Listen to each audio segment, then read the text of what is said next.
咪跟蹤狂變態佬嚟㗎？我都嬲咗自己好耐。住喺呢一頭生活嘅開支咧都會比較大，一間酒吧去另外一間酒吧，唔好睇我 gel 晒㗎，我而家係識得通佢。Hi guys，歡迎翻到嚟我嘅 channel，我就係唔係咁 mini 嘅 mini。Hi，嚟緊呢一個月即將會 mark 上我自己搬咗出嚟住嘅5週年。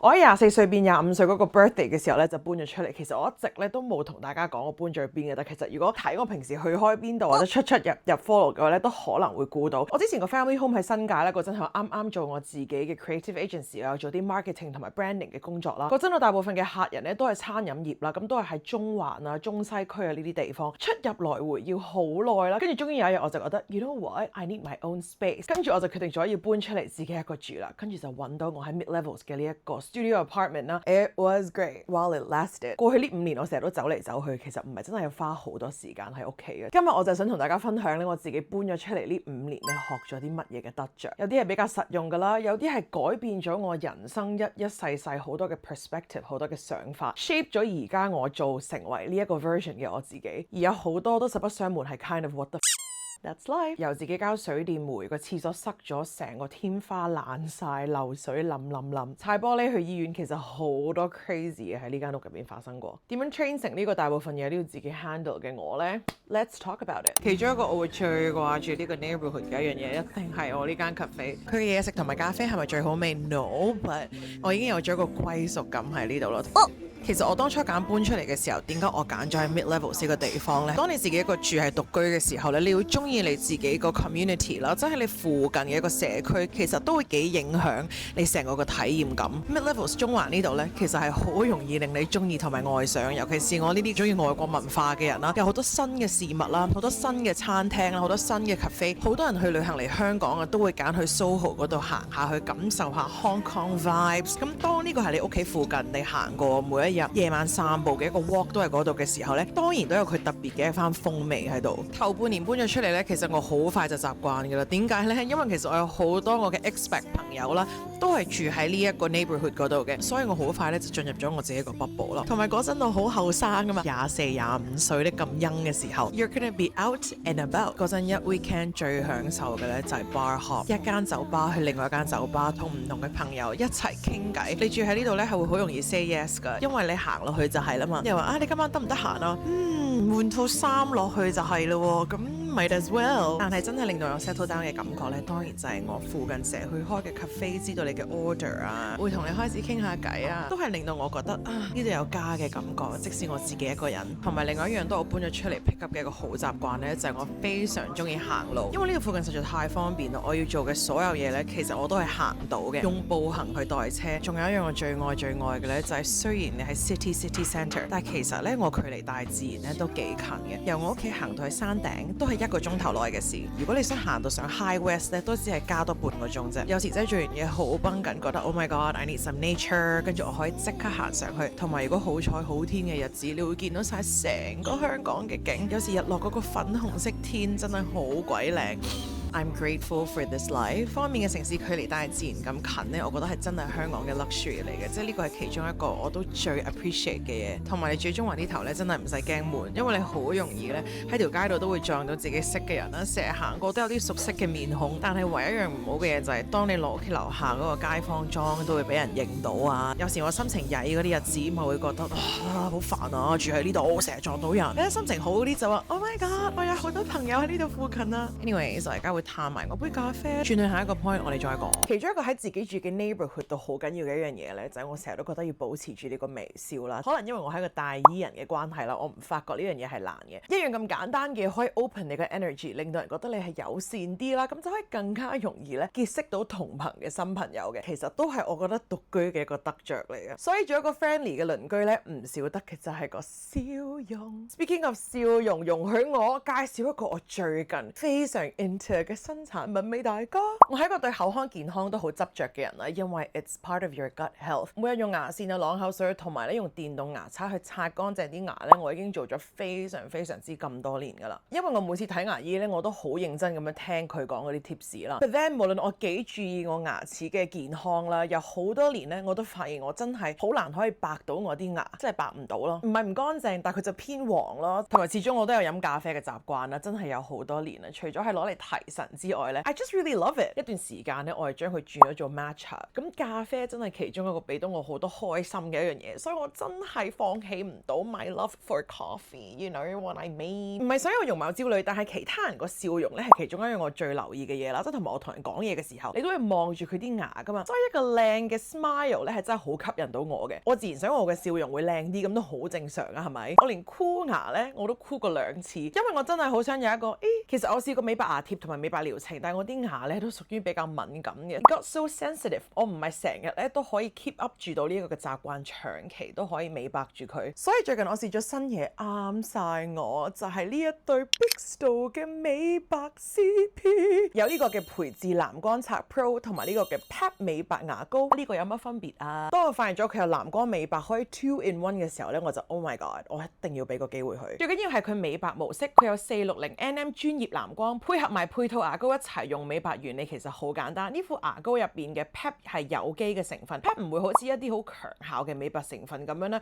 釋放一啲自由基去刺激你個牙齒。靠住 Bixdo 牙刷460nm 嘅藍光照射之後咧，就可以深入牙齒嘅內層，溫和咁樣做到美白嘅效果。如果你都係擔心敏感牙齒咧，呢一個就啱你啦。用咗第1個星期已經發現有分別，你個牙齒咧睇落去更加 smooth， 更加亮。4種模式：美白、深潔、護銀、溫和。我日日就係用美白同埋深潔咁樣咧輪住用。佢叉次電大概可以用到差唔多半年，又少多樣嘢煩。佢有計時震動嘅提示啦 ，make sure 你係刷夠時間最好嘅牙齒狀態。其實如果你喺度諗緊想換一個更加高效嘅電動牙刷啦，或者你係對呢個嘅笑容都好 care 嘅話咧，真係好值得考慮呢個 Bixdo 嘅藍光刷 Pro。始終追求美白咧，唔係淨係為咗外觀美觀咁簡單咁低層次，係要由裏面發出嚟嗰種自信。It's like I have nice smile 嗰種。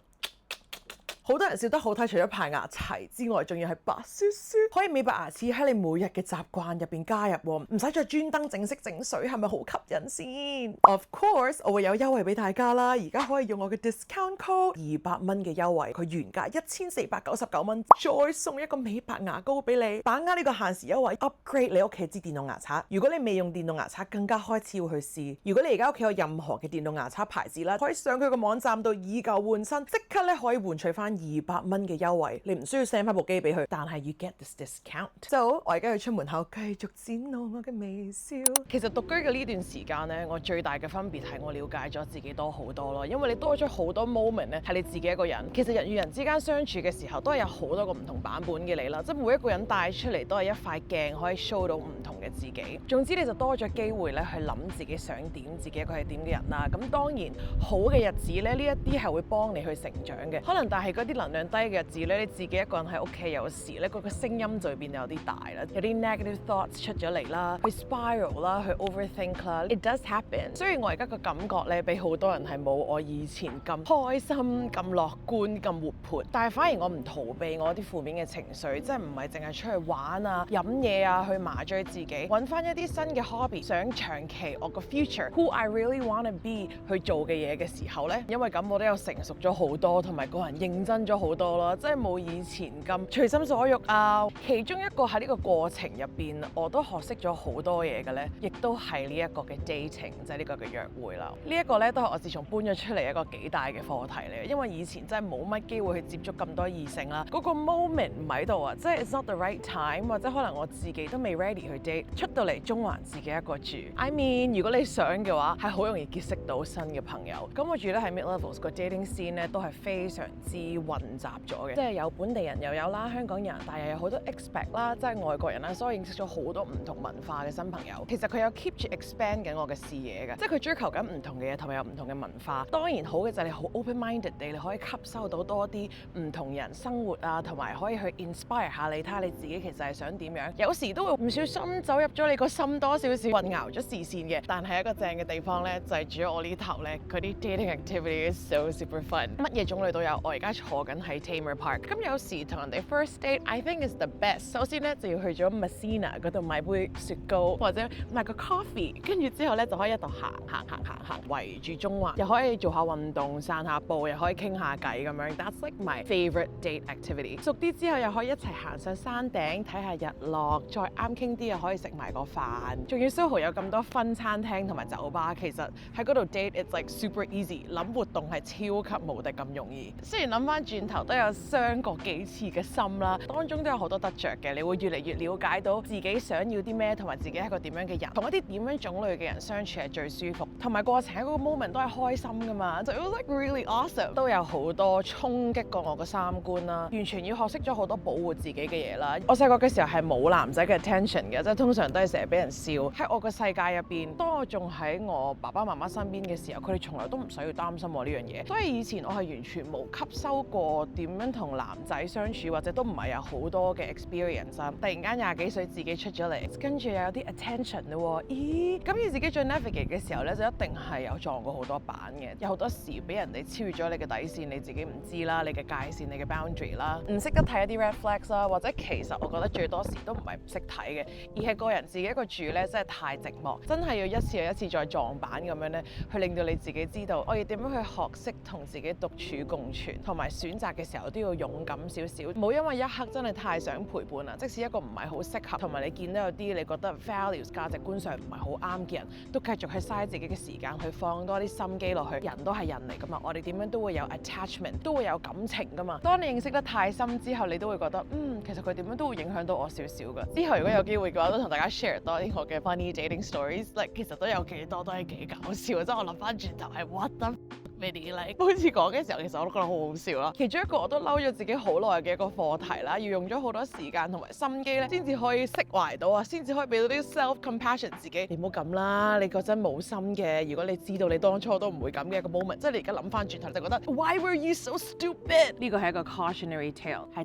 提大家千祈唔好似 Minnie 曾經咁蠢。咁就曾經有一個 getting to know each other 嘅人咧，送過我翻屋企啦，但係後尾都唔適合啦，就唔想再 keep in touch 啦。咁我就決定講完話你唔好再揾我啦，之後我就開始 ghost， 我就消失啦。跟住咧佢就 turn in 咗一個 stalker， 不停咁樣翻嚟我屋企個門口度叮當啦，就話 I just need to talk to you。嗰陣我係超驚，你係咪黐線佬嚟㗎？你做乜咁樣出現啊？我叫咗你唔好再揾我，你仲要係咁上嚟我屋企？點解你仲可以揾埋我屋企樓下嗰個 password 個密碼？跟住後面啲人咁樣入嚟，你係咪跟蹤狂變態佬嚟㗎？而家成熟咗諗翻轉頭咧，其實個處理手法咧有好多嘢我可以做得好啲嘅。初初認識嘅時候都唔好俾人送你翻屋企，即使屋企樓下咧我都避免咗嘅。之後同埋每個人都唔一樣。嗰陣我以為我自己已經表達清楚咗，你唔好再嚟揾我啦，你唔好再同我講嘢啦，以為咁樣已經好清晰啦。但係其實未必個個人都會消化到，所以其實都有教識我點樣同人哋表達得清楚啲、清晰啲講明有啲乜嘢你唔可以再做。I wish I had a big sister 去俾多啲 tips 去提我，去教我多啲。I'm my own big sister。希望如果有睇到呢條片嘅人都可以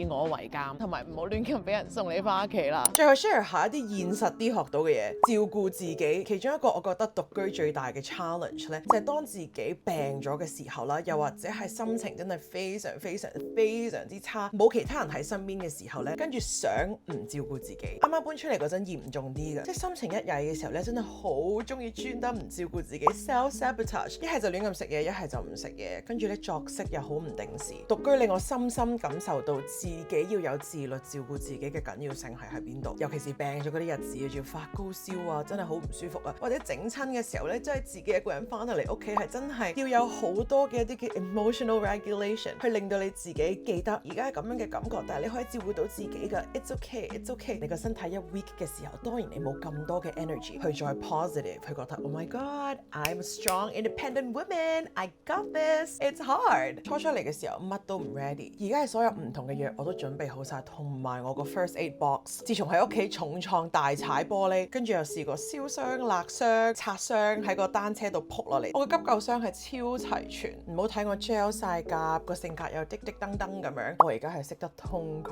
啦，我係識得去漬啦，我係識得整一個壞咗嘅洗衣機啦。Whenever 佢係 E13，就係你需要通翻啲水出嚟。I've done that so many times。換燈膽都好 OK。Actually 我屋企嗰個唔係燈膽，係燈光管啊。識呢啲 basic 都好緊要啦，但係另外咧就要揾到一啲相熟同埋好嘅一啲嘅電燈水嘅一啲師傅。我係非常享受我喺半山嘅 lifestyle 嘅，因為其實我自己食嘅嘢咧都係比較西化少少啦。我喺屋企自己煮啊，或者我中意食嘅嘢或者嗌嘅外賣咧，通常咧都係比較西餐啲嘅。呢度附近嘅 cafe 啊、健康嘅餐廳啊、沙律嘅選擇啊、西餐嘅選擇啊，或者一啲嘅 supermarket 賣嘅嘢咧，都非常之適合我嘅口味。同埋我 active 中意做運動，咁呢度附近咧就有好多唔同種類嘅運動 studio 啦，瑜伽、普拉提、gym， 好多唔同嘅種類俾你揀揀 ，but 住喺呢一頭生活嘅開支咧都會比較大，即係好似 supermarket 嚟講啦，大部分咧都係 Fusion、Marketplace 或者 Feather and Bowl、Marks and Spencer， 爽就係爽在呢一啲全部都係我自己中意食嘅嘢啦。但係其實佢個 price range 咧通常都會大少少嘅 ，especially 當你係知道呢啲嘢喺外國係有幾平。後尾我去散步嘅時候咧，我會去到西營盤嗰啲街市嗰度買餸翻嚟嘅，即係其實有啲可能真係呢一頭先至買到嘅一啲嘅西式嘅嘢，咁我就會留翻喺呢度啦。例如嗰啲 everyday life 啲嘅嘢，或者係啲嘅菜類嘅嘢，有時想食啲中式啲嘅嘢，或者啲魚啊肉啊咁樣嗰啲咧，我都會去到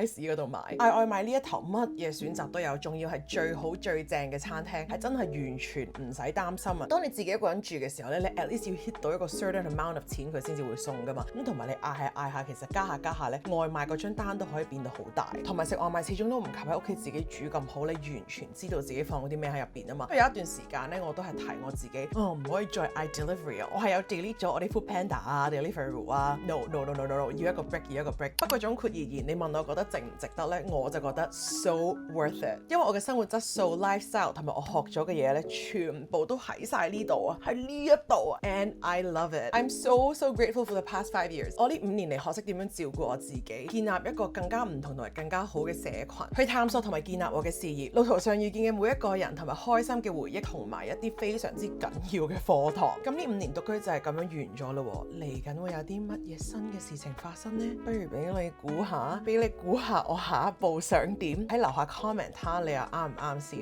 唔知有冇獨居嘅人，或者諗住嚟緊獨居，或者諗緊會搬出嚟半山嘅朋友仔，有任何嘅 thoughts、an idea or something you wanna ask， 都喺樓下度 comment 咯。我係一個好奇人，我都好想聽你個故事啊嘛。好啦，下條片再見，同埋會開估。Keep taking care of yourself, guys. I'll do that too.